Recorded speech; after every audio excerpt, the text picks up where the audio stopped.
Good morning, everyone. My name is Brad Potter, and I am one of the senior fellows here at the Center for Global Security Research at Lawrence Livermore National Laboratory. I am just thrilled to be joined today by my friend, Dr. Tyler Jost, who will be discussing his recent book entitled Bureaucracies at War, The Institutional Origins of Miscalculation. Dr. Jost is an assistant professor of political science and international and public affairs at the Watson Institute and assistant professor of China Studies at Brown University. His research focuses on national security decision-making, bureaucratic politics, and Chinese foreign policy, and he received his doctorate from the Department of Government at Harvard University. Prior to that, he served as a military intelligence officer in the U.S. Army and received his undergraduate degree from the U.S. Academy, from the U.S. Military Academy at West Point. Now, just a couple of reminders before we jump into our talk today. First, Dr. Jost's lecture will be recorded and on the record. However, the subsequent Q&A session will be Chatham House rules. We do this in an effort to kind of create a free-flowing dialogue between our presenters and our lab community. And so please come up with great questions to field during that Chatham House Q&A. I'm looking forward to a robust discussion. And with that, Dr. Jost, over to you. Well, thanks, Brad, for the introduction, and thanks so much to everyone for joining today. It's really a pleasure to be here. I'm going to be talking a little bit about my first book, Bureaucracies at War. The point of departure for this book is the fact that we all know that in international conflict, things often turn out much differently than decision makers think that they will. So in the early months of 1979, for example, China's national leaders approved a short but powerful invasion of their southern neighbor, Vietnam. And the logic of that invasion was quite simple. China would teach its southern neighbor a, quote, lesson through a short-lived invasion that would demonstrate its military prowess, sort of akin to China's war against India in 1962, so the story went at the time. But the war ended up having the opposite effect on Vietnam. Poor performance on the battlefield demonstrated China's military weaknesses rather than its strengths. And Vietnamese leaders would note internally shortly after the war that it was not China who taught Vietnam a lesson, as China had hoped, but Vietnam who taught China a lesson.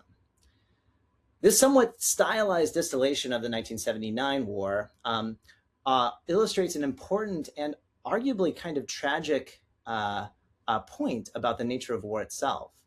Decision makers often charge headfirst into conflicts that ultimately fail to deliver the benefits that they anticipate.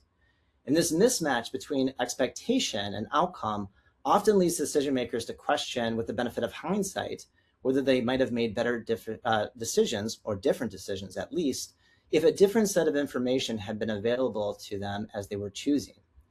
In the context of the US escalation in Vietnam, for example, numerous senior US officials would later reflect on just how inaccurate their views at the time were.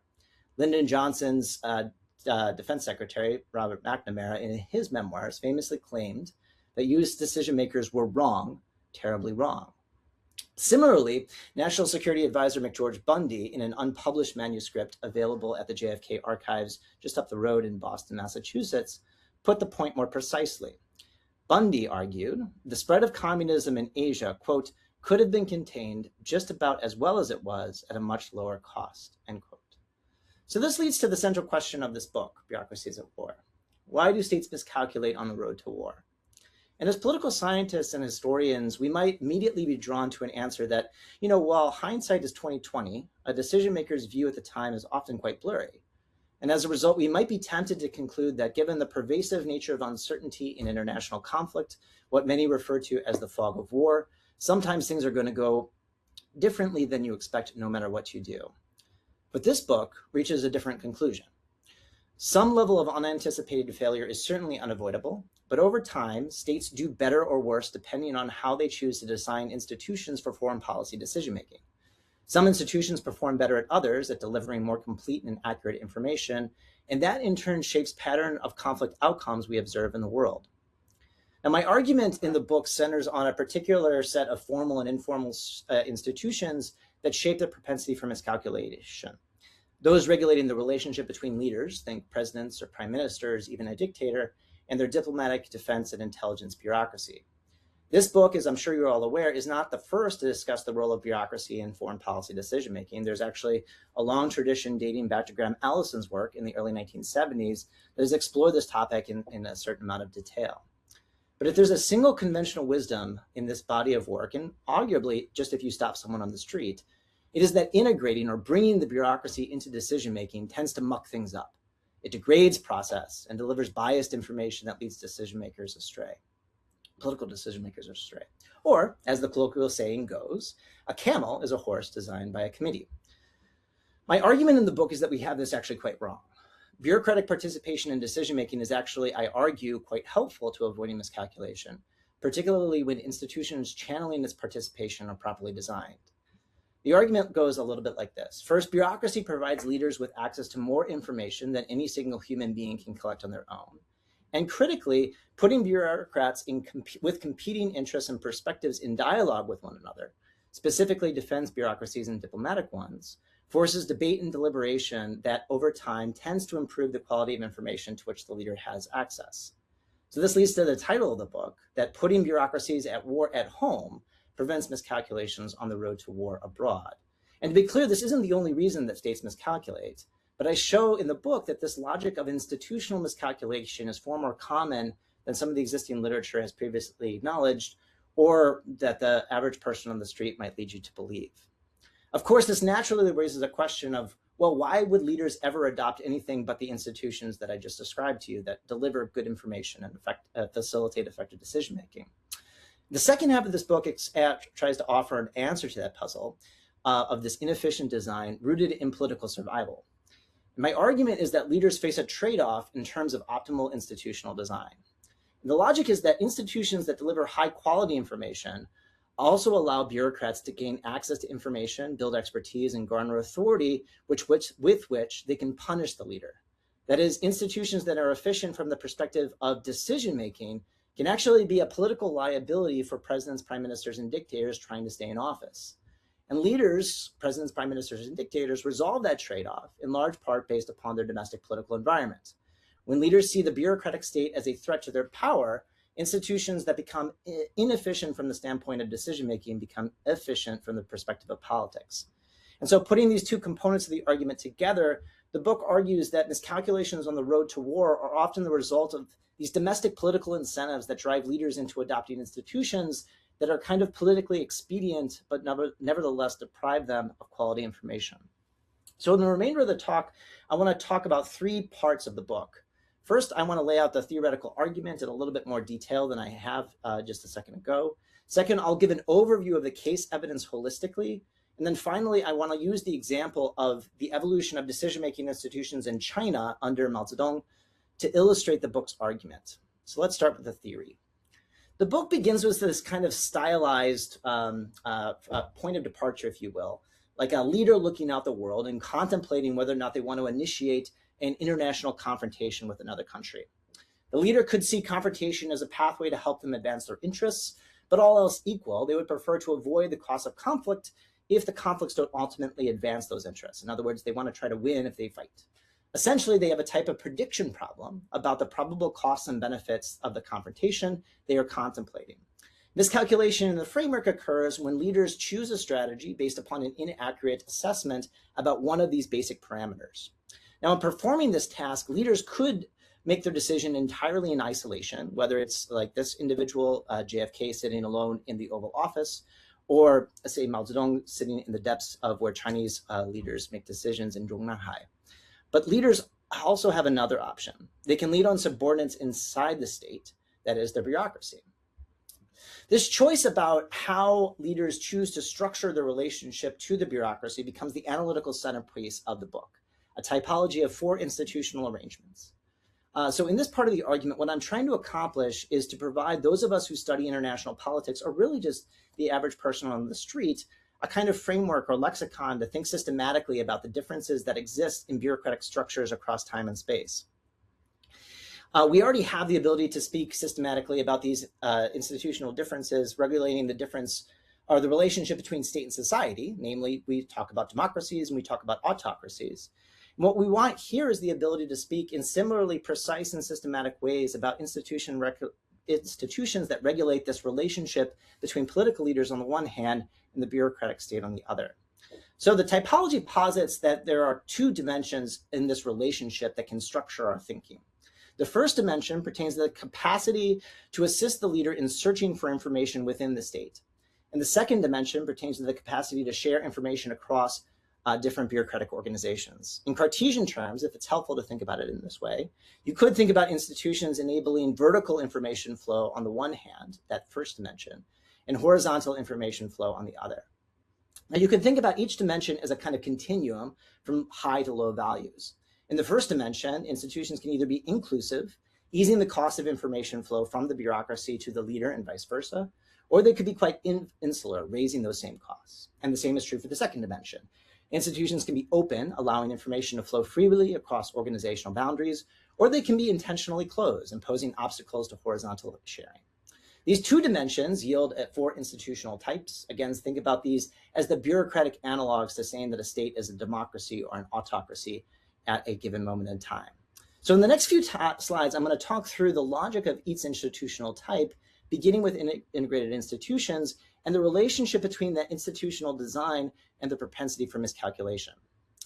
So with regard to integrated institutions, the core claim is that these institutional types over time tend to reduce the likelihood of miscalculation for a couple of different reasons, relating to the supply of information to leaders that is more complete and accurate as they choose between peace and conflict.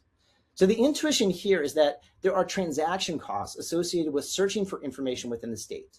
Just because a bureaucrat has a certain bit of information does not necessarily mean that political leaders will have access to that same bit, even when making consequential foreign policy decisions, and even when the leader has power and authority over that bureaucrat. Power and authority are insufficient to overcome, in and of itself, the transaction costs of getting a bit of information or a piece of paper up to the senior political level. Leaders need tools to be able to reach into the state and pull out the information bits that they need. So I argue that the leaders can set formal and informal rules that lower these information search costs. One helpful way of perhaps illustrating this is thinking about the design of a leader's advisory body or national security council sometimes. We might be tempted to think about these structures as a kind of peculiarity of the United States, but they're actually quite pervasive. For example, here you see a meeting of the National Security Council in Taiwan under Chiang Kai-shek's son, Jiang Jingguo.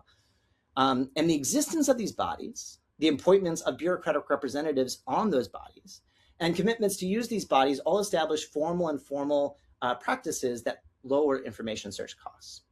Now, a second part of the logic of integrated institutions, however, is that leaders want to design these institutions in ways that naturally facilitate debate and deliberation. After all, one core wisdom of the traditional sort of a camel is a horse designed by a committee, that sort of way of thinking about bureaucracy is that folks who sit within a bureaucratic organization have a particular way of thinking about it, and that could be parochially biased. So integrating more bureaucrats could potentially actually expose the leader to a lot of inaccurate information as opposed to quality information.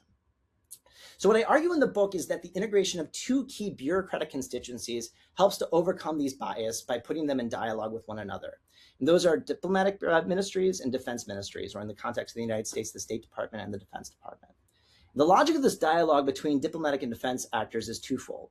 First, diplomatic and defense ministries focus on completely different but equally important parts of a leader's choices on the road to war. Diplomatic ministries have information about the other side's political will and resolve, which could shape a leader's estimates of an adversary's willingness to pay costs on the battlefield rather than make concessions. Defense ministries, on the other hand, have unique information about the other side's military capabilities or material capabilities, which could shape a leader's projections of how costly conflict might be and the probability of a successful outcome if the battlefield option is chosen. Second, and this is key, diplomatic and defense ministries tend to attract and perhaps even socialize people to different ways of viewing the world, perceiving the world.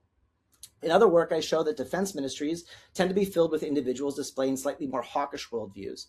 That is, that they tend to emphasize the efficacy and appropriateness of using violence to solve international disputes. Diplomatic ministries, in contrast, tend to exhibit less hawkish worldviews of emphasizing the efficacy and appropriateness of diplomatic engagement. So the logic of integrated institutions is not just that you're providing a full, complete picture because different ministries are focused on different slices of the informational pie as you look out at the world, but also that those competing perspectives of diplomatic and defense organizations naturally lead to situations or deliberative interactions in which each side is naturally situated to poke holes in the other side's arguments. So members of Eisenhower's NSC referred to this as a, quote, acid bath that information had to pass through as it was presented to the president. And there's a sort of strategic logic here as well. Both sides know that the other side is going to pick apart their claims. So under those situations, you might be less willing to intentionally advocate things that you know are clearly wrong because the peers will poke holes in your argument. So now let's move on to the logic of other types of institutions, but at a slightly faster clip, because much of the sort of heavy lifting has been done by explaining the way that integrated institutions work and the relationship between that and lowering miscalculation. So the claim the book makes is that siloed, fragmented, and dictatorial institutions, those three other combinations of the two dimensions I described to you, raise the risk of miscalculation relative to integrated ones by supplying leaders with either less complete or less accurate information as leaders decide between peace and conflict. In a siloed institution, while rules make it easy for bureaucrats to pass information up to the leader, there are systematic barriers to one bureaucrat's access to another bureaucrat's information. This does two things that raise the risk of miscalculation on the road to war. First, bureaucrats can't poke those holes I was talking about in a peer's information if they don't have access to it. So a lack of direct dialogue and debate means that leaders are sort of left to apply their own personal judgment to reconcile whether or not bureaucrats are leading them astray. And second, building on the strategic dimension I just referenced, because bureaucrats know that no one is going to poke holes, they might be tempted to intentionally bend the truth as they're supplying advice up to the leader. So a helpful illustration of this logic actually comes from the 1999 Kargil War. And for those of you who are not familiar, in the early months of 1999, Pakistan quietly moved troops across the line of control between the Indian and Pakistani-controlled parts of disputed territory in Kashmir. Now, this military action triggered retaliation by India and started the only war that has ever been fought by secure nuclear powers. What's so puzzling about the Kashmir War is that the initiator, Pakistan, got little in exchange for the tremendous risk of fighting and battlefield costs that it paid. The war failed to change the territory that Pakistan controlled. It lost somewhere between 200 and 700 soldiers in the course of the fighting. And the war actually pushed India into a closer relationship with the United States.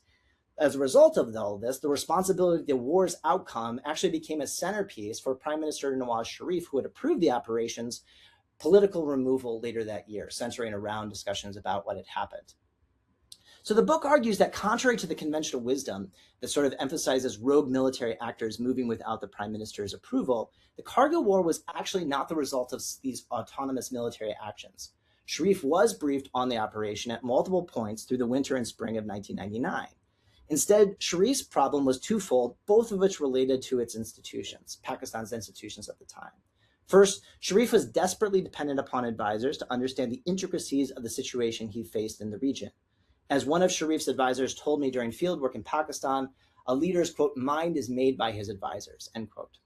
Second, Sharif's advisory system was highly siloed between his defense and diplomatic wings. So the bureaucratic structure afforded both of the foreign ministry and defense ministry access to the leader, but had few mechanisms to force information sharing between them. And as a result, while there was discussion within the foreign ministry that was skeptical of such a military gambit, limits on the foreign minister and foreign secretary's knowledge meant that they didn't know how much Sharif needed their dissenting analysis. And as such, the analysis that was housed within the foreign ministry did not reach Sharif until roughly May of that same year after the operation had already been greenlighted. So finally, moving to fragmented institutions, which the book sort of lumps in with dictatorial institutions because dictatorial institutions tend to be so rare empirically in the world. I'm happy to talk more about why that's the case in the Q&A. But that fragmented institutions are kind of the worst of all worlds, raising the risk of miscalculation, again, by supplying incomplete and inaccurate information, but according to a somewhat different logic than siloed variants. So in a fragmented institution, leaders put up systematic barriers to bureaucratic participation and decision-making. This could be through shutting down advisory bodies, making those bodies more insular, sort of pushing out either a defense constituency or a intelligence constituency or a foreign ministry constituency, They could also refuse to appoint defense or diplomatic ministers such that there's no one on the body, or purging the lower levels of the bureaucracy itself. Put somewhat differently, we are sort of in the stylized world that we started, a leader making decisions on their own. Now, if the theory's core contention is right, this should raise the risk of miscalculation for two reasons. It means that leaders only have access to the information they can collect personally, and which suggests that there might be gaps in what they can know as they're making the choice between war and peace.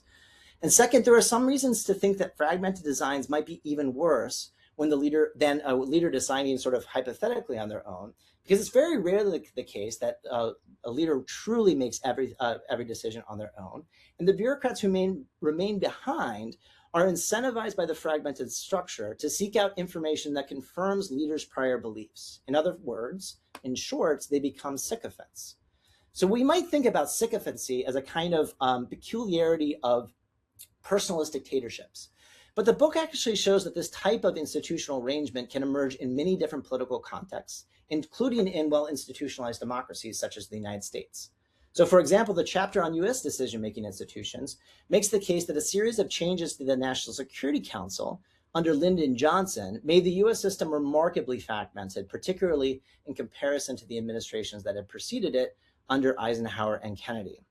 This institutional choice had concrete effects on access to the president on the eve of the most fateful foreign policy choice of his presidency, the escalation of the Vietnam War. Now, to try to illustrate this systematically, one of the things that I did in this chapter was collect records from the Presidential Daily Diary, which logs all of the president's meetings, including who participated and how long they spent together talking about what topic.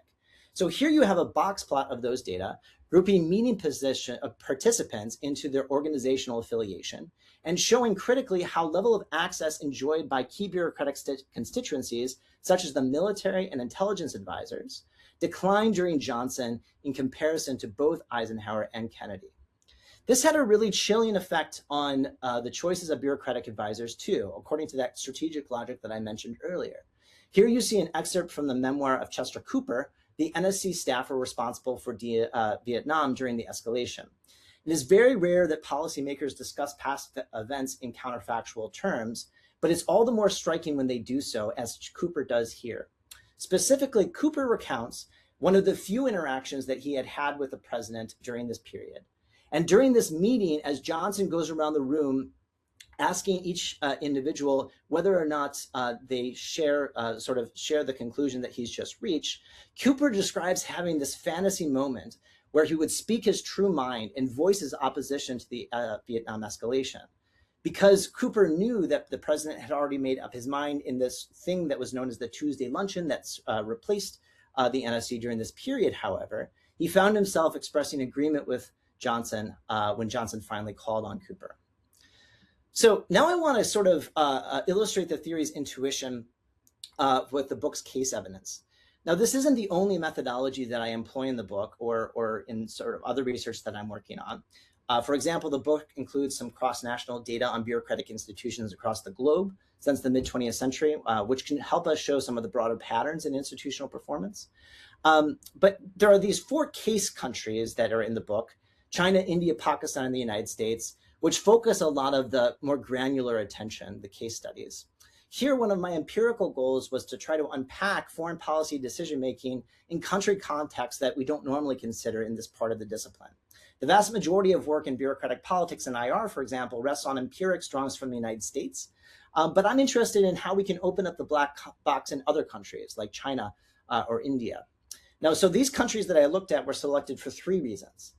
The first is that they encompass the full range of regime types in the world. So we have presidential and parliamentary democracy, as well as you sort of think about different variants of dictatorship, personalist dictatorship, collectivist dictatorship, and military dictatorship, all bound up in the country sample.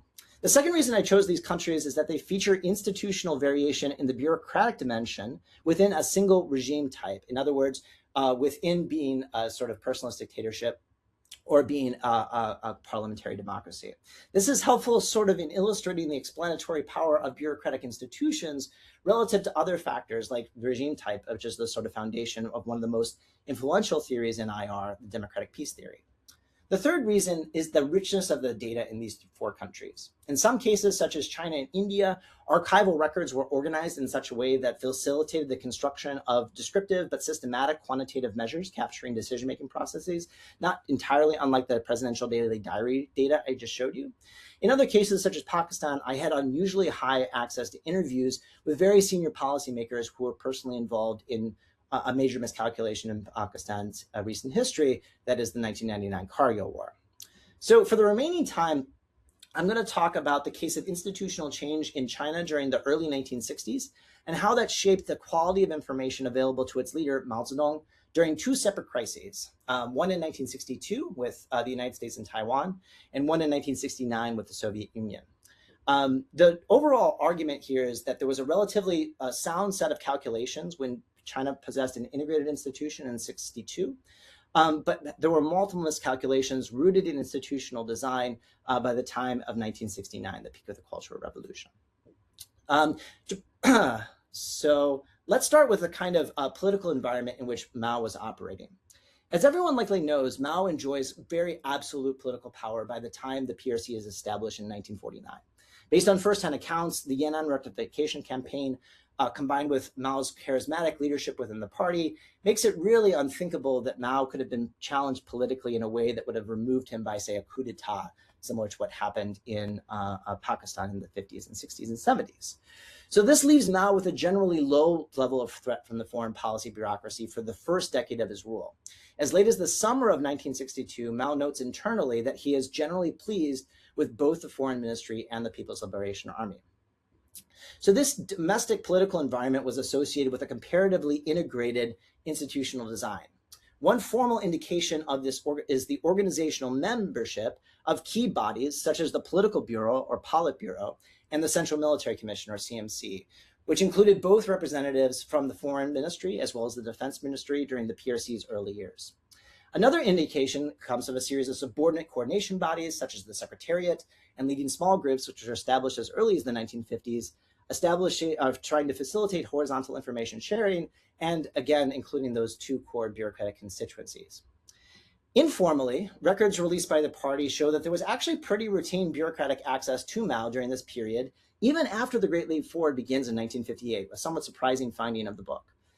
We now know that these included dozens of reports on international and defense affairs, and we now know that Mao actively encouraged the bureaucracy to share information during this period. In an instruction from Mao to Defense Minister Peng Dehuai and Chief of General Staff Huang Keqiang in May 1953, for example, he wrote that, quote, there should be an outline of the Central Military Commission once or twice a month provided to the Politburo. So the mainland invasion scare of 1962 offers a helpful case to illustrate the way in which an integrated design worked reasonably well as Mao was contemplating international conflict in the early 1960s. In the spring of 1962, to provide a bit of background here for those who might not be as familiar, Chiang Kai-shek, the individual depicted here, the head of Taiwan at the time, begins planning for a major military operation targeting the mainland. Chiang noted in his diary that there was, quote, clear proof that support for the communist regime in the mainland was waning. And he also writes that 1962 was his, quote, only favorable opportunity for an offensive operation to take back control of the country. During this period, Chiang establishes a series of bodies such as the National Recovery Operations Office, as well as a Battlefield Administration Bureau, and begins holding meetings of his inner military circle to begin planning the operation. Mao receives early warnings of these developments through the military intelligence channel, and he immediately tasked the bureaucracy to draw up plans and assessment. There was a debate within the Politburo, the Central Military Commission, and what was known as the Strategic Research Small Group at the time. Both foreign ministry and defense advisors participate in those deliberations, and they sort of arrive at and advise a two-pronged strategy. First, there would be a PLA mobilization to deter a KMT invasion. And second, the PRC would diplomatically engage the United States to tease out its intentions. Now, this information that the foreign ministry supplied was critical to Mao's decision-making in a few ways. First, individuals embedded in the foreign affairs bureaucracy noted that an invasion was unlikely if the United States did not approve it. In other words, an invasion by the ROC, Taiwan, would be unlikely if President Kennedy at the time did not give the green light. This logic was actually pretty sound. Taiwan had signed a mutual defense treaty with the United States a few years prior that gave Washington veto authority over any military operation of the scale that Chiang was proposing in the spring of 1962. Kennedy, of course, would have been unlikely to have such an appetite for such an operation in the wake of the 1961 Bay of Pigs invasion, which had failed so disastrously. So, as such, as Foreign Minister Cheney noted at the time, it was more likely, quote, that Chiang Kai-shek has ignored U.S. restraints and that Kennedy would not dare take the risk against the mainland. So as a result, the Foreign Ministry encourages diplomatic engagement with the United States to try to gauge U.S. willingness to support a KMT attack. The PRC Foreign Ministry representative in Warsaw, Wang Bingnan, meets with U.S. Ambassador John Cabot on June 23rd. And during the meeting, Wang receives a message from the United States that it, quote, had no intention of supporting a KMT attack. And on this slide, you will see the record from the Chinese Foreign Ministry archives recounting that meeting. Of course, we have the US record as well from the Kennedy Library. What you see here, however, is actually really critical. It's essentially the CC line of that cable, confirming that this information was relayed not just to Mao, the first individual, or Zhu Xi, the chairman, but a wide range of people across the interagency. You see people there from the predecessor to the Ministry of State Security, or China's version of the CIA, the head of the military, as well as other individuals within the Foreign Ministry itself.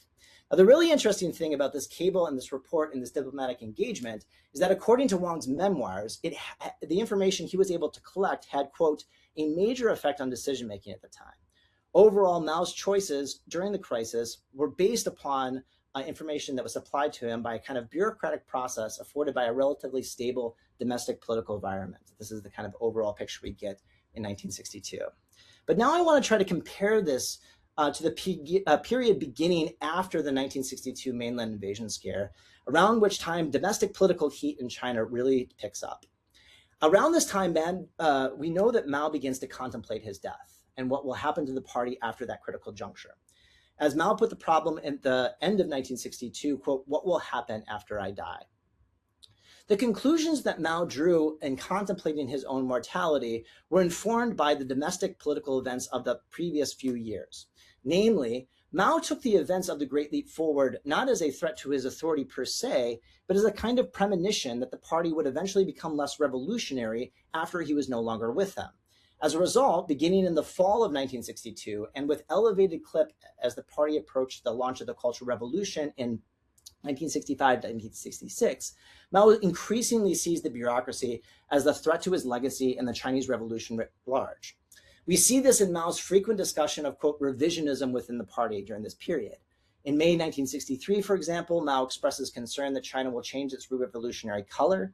In October 1963, he notes that, quote, measures must be taken to curb against the risk of internal changes. Moreover, what's really unique about Mao's domestic threat perceptions in 1962 is that he sees an international dimension to the fading revolutionary color of the regime, likely colored in part by the competition between China and Soviet Union over communist ideology at the time. The unfortunate thing is that this put the foreign policy bureaucracy squarely in the sights of Mao in ways that they had not been in the past. So as early as the fall of 1962, Mao comments in internal memoranda to the Foreign Ministry that diplomats need to pay attention to the, quote, connection between revisionism at home and abroad. And during the Three Winds campaign of that fall, Mao targets this Chinese diplomat, Wang Jiaxiang, the first in the Chinese bureaucracy to be caught up in the politics of Mao's succession. Of course, it is an understatement to say that what happens to individuals like Wang would bear any comparison to the ferocity and violence of the attacks that occur against the Foreign Ministry and many other aspects of the foreign affairs bureaucracy during the Cultural Revolution itself that it's launched just a couple of years later. So Mao's changing perceptions of the bureaucratic threat dramatically reshaped its institutional design, moving China to a much more fragmented structure than that had preceded it. To try to illustrate this, consider that Mao shifts his decision-making from the more inclusive Politburo to a more exclusive Politburo Standing Committee, in which there's no diplomatic representation. This institutional choice has an important effect for access to the leader. So in this figure, we see those data from the party records of daily activities of leaders compiled and quantified here so we can see patterns of interaction, not unlike the use of the data from the presidential daily diary that illustrated the drop in access under Johnson. Here we see that access of China's diplomats dropped dramatically in the 3-year period between the Great Leap Forward and the launch of the Cultural Revolution. This drop reaches to an almost non-existent level of contact during the tumult of the early Cultural Revolution between 66 and 69. And that winnowing connectivity between Mao and his foreign affairs team is institutionalized through a series of choices he makes in the mid-1960s. He establishes a Cultural Revolution group that essentially replaces the Politburo. He removes senior leadership from the foreign ministry, including Foreign Minister Chen Yi, without assigning a replacement. And he dramatically curtails China's bureaucratic capacity writ large. Organizational records from the party suggest, for example, that roughly 70% of foreign ministry personnel stationed in Beijing were, quote, sent down to the countryside. All but one of the Chinese ambassadors stationed abroad were recalled to Beijing to participate in the Cultural Revolution. And Mao's choices had a chilling effect on the foreign policy bureaucracy specifically. CCP historian Zhang Baixia notes, for example, that after 1962 and the removal of Wang Jiaxiang, Mao's subordinates, quote, did not dare suggest changes in China's foreign policy. Other first-hand accounts describe the bureaucracy as eventually being filled with sycophants, aiming to please the higher-ups rather than speak truth to power. And we can use something that happened in 1969, namely the Sino-border conflict, to structure and illustrate how those institutional changes led to certain miscalculations during this period. So as a bit of background to the conflict begins on March 2nd, 1969, in which Chinese forces stationed in Zhenbao Island along China's northeastern border launched this ambush on Soviet forces. Mao's choice was based upon three assessments as best we can tell based on the archival record. First, Mao believed that the Soviet Union would not escalate in kind. On the contrary, Mao intimated that the attack would be viewed defensively by Moscow.